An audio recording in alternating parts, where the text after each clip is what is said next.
Welcome to Subconsciously Taken, fool.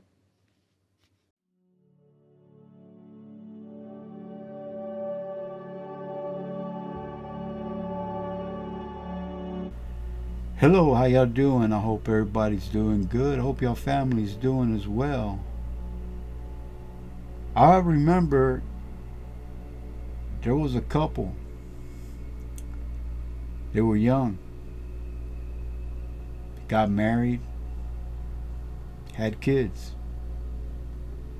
And the thing is that when you fall in love, you gotta remember love. You don't see nothing else but love when you're with someone. And at the moment, but then once you join together, get married, then you'll start having suspicious, jealousy, all kinds of things will go through your head. Even though the man is trying to do everything he can to give this woman everything. He's working hard. And of course, every job, it's got men and women working there. Simple as that. Now, a woman that'll know that her man's working among women will start inventing things in her mind that he's cheating on her, that he's doing all kinds of things. The thing about it is that when you're in public anywhere, whether it's a man or a woman, you talk to people with respect, you know. And if they talk friendly to you, you're going to talk friendly back. That's just human nature, you know. But the man's got to think too that he is married. So, you know, it's fine to say, hey, how you doing, this and that, and that's it. Leave it at that. You know, because when you take an oath of being married, that oath that you pledged to her should mean a lot. The same thing with her. She should trust you, whatever you're doing, instead of, how do they say it? Um, Instead of being suspicious, and there's another word, and assuming something is the worst thing a human being can do. You can assume on a lot of things. But the thing is, this couple, they had a boy to begin with. She was real young. She had that boy when she was 16. All right. She knew what she was getting herself into. And you can't have influence from the outside in any family. Because if you start hanging around with the wrong people, they're going to guide you a different way where the marriage is going to separate. And the thing that's bad about when a woman is suspicious of the man cheating, she takes it out on the kid. I mean, there's days that she'll beat him with a curtain rod while he's taking a crap, telling them to hurry up because they got to clean up the house.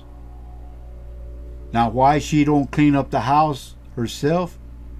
Maybe she was busy being next door or out with her friends or whatever. The kid's only about 3 years old, you know, and she's beating them to hurry up to clean up the house because she lost time somewheres. So now the kid's got to get up, start helping out as best he can, and sitting on the toilet crying Getting hit on the side of the leg is not a good deal. Mentally, that messes a kid up. There was a time too when the boy, one day, or what should I say, one evening, the husband comes home. He had some beers in him. He was kind of feeling good. And he's trying to get in the house. She locks the screen door. Next thing you know it, she gets a butcher knife trying to stick him through the screen door. So he runs off because she's going ballistic. Gets in his car and starts to drive off. She runs after him. Hangs on to the door. He drives half a block. She's dragging on the road and she goes into the ditch. Next thing you know it, she dusts herself off. The boy's crying, looking at all this, on what's going on. She's crying. She comes inside. The father comes back with the police to make sure she was okay. Now, he feared for his life. She was trying to stick him with a butcher knife. And the thing is that boy remembers all that. That's stuff that he'll never forget. Parents need to be responsible for what they do in front of their kids. And not to take it out on the kid because the kid looks just like the dad. You can't do that. That's your son. You're supposed to protect him. You're supposed to make sure nothing happens to him. Then there was a time when she went somewheres, and this time another baby was there. A little girl on the crib. The boy wakes up in the morning. The mom ain't there. Who knows where she's at? He goes up, looks at his sister, and thinks to himself, she'll be all right. So he jumps out the window and he takes off walking. He's going to his grandmother's house. Next thing you know it, as he's walking, the grandmother's house is probably about maybe 3 miles away. He's got to walk at least half a mile to get to the freeway. As he gets to the freeway, he's walking on the edge of the street in diapers. And a cop pulls up, looks at the little boy, and tells the kid, "Where you going?"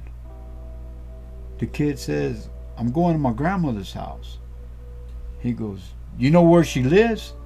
He says, "Yeah, I know where she lives." So next thing you know it, the cop opens the door. He jumps on in. As he jumps on in, the cop tells him, "Why did you get in this car if I'm a stranger to you?" The boy replied, he says, "You're a policeman. You're supposed to protect everybody." And the cop looked at him and he says, "Okay."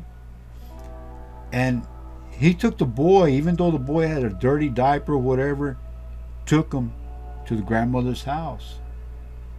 So when he got to the grandmother's house, the cop tells the boy, "Wait right here for a little bit, okay? I'm going to talk to your grandparents." The little boy says, "Okay." So the cop goes over there and he goes ballistic on the grandparents because the boy was walking on the side of the freeway where somebody could have picked him up. Somebody could have just hit him with a car. Anything could have happened to that kid. But thank God a police officer came, picked him up. And next thing you know it, the police officer goes to the door and tells the boy, "You know what? Come on, I'm going to take your grandparents." And went over there. And the grandparents were hugging, and for some reason or another, they found out that the boy was missing. So the dad had to leave work, which that's money lost, especially when you're trying to make it. And for what? Where was this mother at when the boy was missing? You know, what was she doing? Was she doing something good, or what was exactly was she doing? That's something probably the boy will never know. But the grandparents changed the diaper and everything. Next thing you know it, the mom and dad comes to the grandparents' house. And the thing is that the grandfather, he was hot. He was real hot. He went out there. The boy and the grandma was out there, and the grandfather slapped her 3 times on the face and told her, "Don't you ever leave your kids alone like that." And she wanted to beat that boy because he was there. They didn't let her. And the dad looked, didn't know what to do and didn't know what to think. The grandfather said, "You know what? You don't like it? Come here and I'll slap you too." And then the boy ended up going inside. He goes, "He'll get disciplined, but you're not hitting him." So they nailed him down on some bricks for about an hour. But the thing is, and what I'm trying to get at is, everything that a parent does, a kid will always remember that. That'll never go away. And after all that, they had another boy. And the thing is that she had another kid. So there was 3 kids that were from that father. Another boy that was from somebody else. The father of the boy said, I'll take him off your hands too. And she said, "No, he ain't yours." And he says, "I'll raise him like a son." Because it's like, he's been around that kid so long that, he was probably about, a year maybe? But he gave him love for that year. He was willing to take him and raise him, give him a good life. And she said, "No, the kid ain't yours. It belongs to somebody else." So she took him.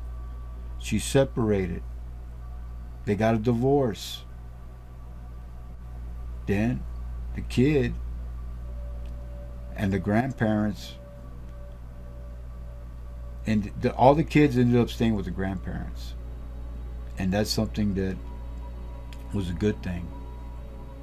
So time goes on, then they moved to another place.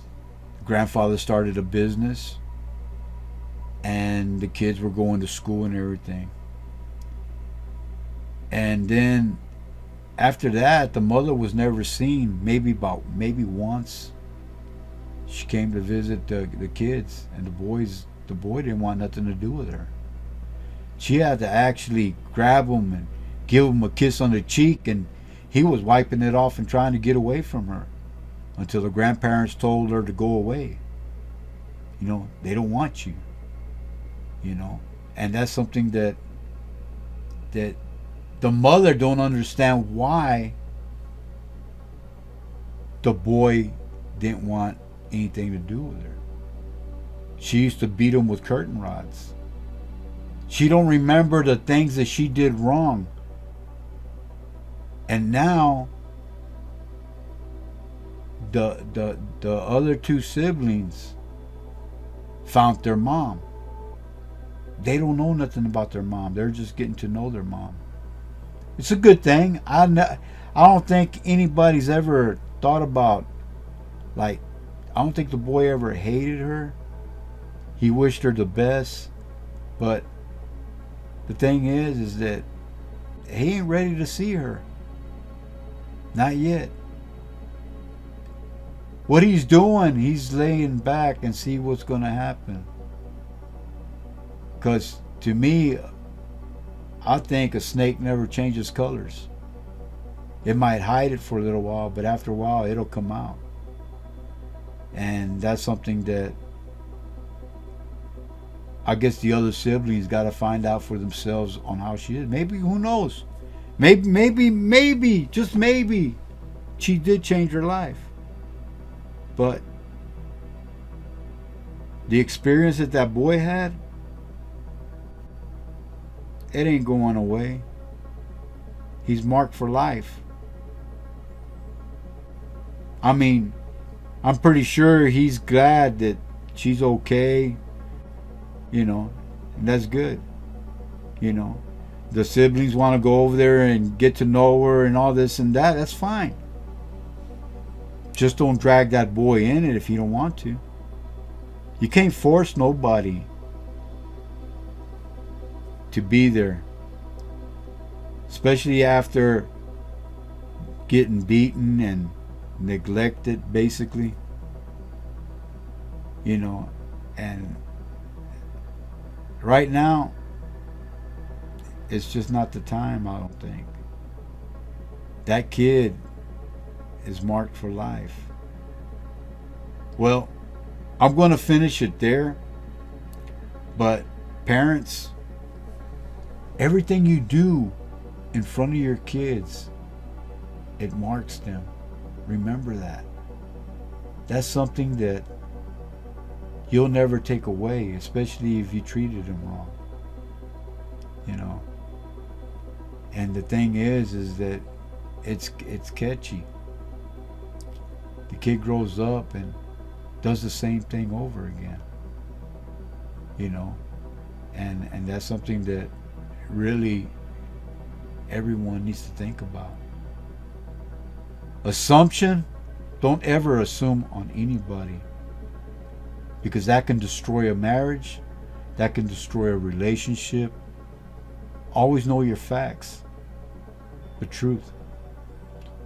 Because if you don't know the truth, then don't even assume it. You want to get suspicious? Fine.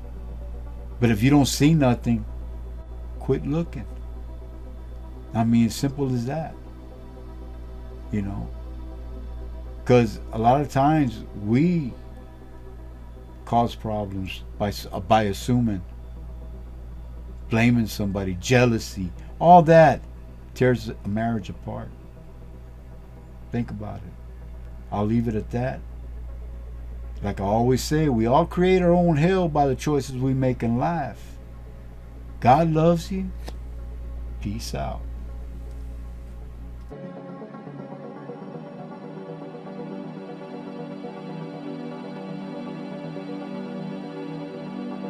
Thank you for watching this video.